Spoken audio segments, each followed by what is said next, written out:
J'ai suivi Poivre, bêtement, comme une bête qui va à l'abattoir. Plusieurs semaines après la parution, dans Libération, des témoignages de 8 femmes qui accusent PPDA d'agression sexuelle et de viol, 3 nouvelles femmes ont pris la parole. Si est-il le cas de Lorraud, qui a déposé plainte contre l'ex-présentateur de TF1 le 9 novembre dernier, après avoir lu avec dégoût et effarement les premiers témoignages.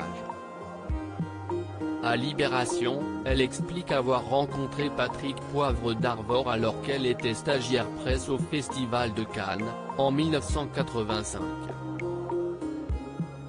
À cette jeune femme qui rêvait de faire stage à Antenne 2, il a ensuite proposé de prendre un verre, tard dans la soirée, à l'hôtel du Martinez. À Libération, son accusatrice raconte qu'il lui a demandé de faire un détour par sa chambre.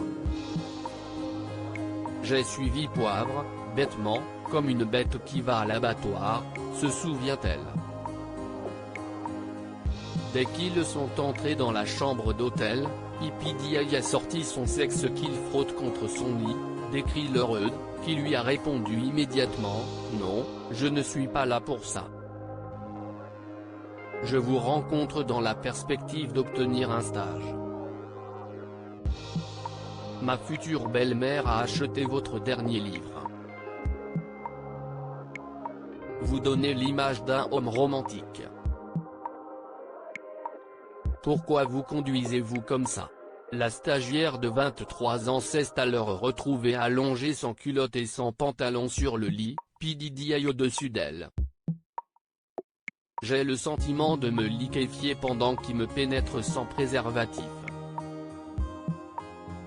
Mon corps est là, et je suis ailleurs, décrit-elle à nos confrères, évoquant une scène qui a duré 3 minutes et durant laquelle il ne lui avait même pas dit bonjour. J'avais la sensation d'avoir suivi le loup et que le loup m'avait mangé. Tout était de ma faute. À la sortie de l'hôtel, l'accusatrice de l'ex-star de TF1 s'est débarrassée de ses affaires et n'a rien dit aux agents de police qui s'inquiétaient de son état. Lorraud, j'ai l'espoir que cela serve au moins à d'autres cette soirée, elle en a parlé à une amie ainsi qu'à la responsable du bureau de presse du Festival de Cannes. Sans qu'elle ne réagisse. De retour à Paris, Lorraud a préféré ne pas porter plainte, découragée car on lui dit que PPDA est très protégé.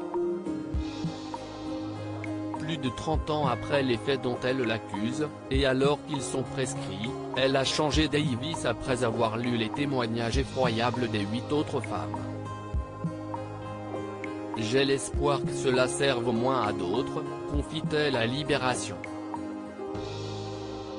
Comme elle, une autre femme vient également de déposer plainte contre PPDA, pour des faits qui tombent sous la prescription.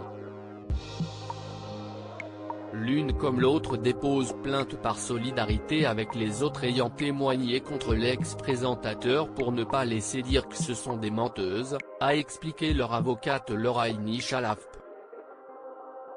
Le conseil de PPDA n'a pas souhaité commenter ces nouvelles accusations. Loading VJ.